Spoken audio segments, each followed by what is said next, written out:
Lah, wala na pala akong pangmasahe dito, kuya. Teka lang. Okay lang ba sa'yo? Wala kasi akong pamasahe. Okay lang ba sa'yo tong pamasahe ko tong, ano, tinapay? Sa'yo? Kumain pa lang ako eh.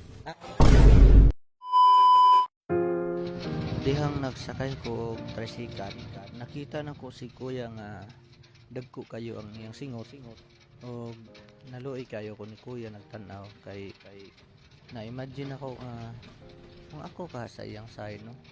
Unsa ka kakapoy kung usa ka driver sa tricycle labi na ngaron nga init kayo ang panahon og feel kayo nako ang kalisod ni kuya. Oo, sa unahan. Unahan pa. Kaya pa? Kaya ba? Mainit naman kuya, no, di ba? Pero araw-araw mo ba tong trabaho, kuya?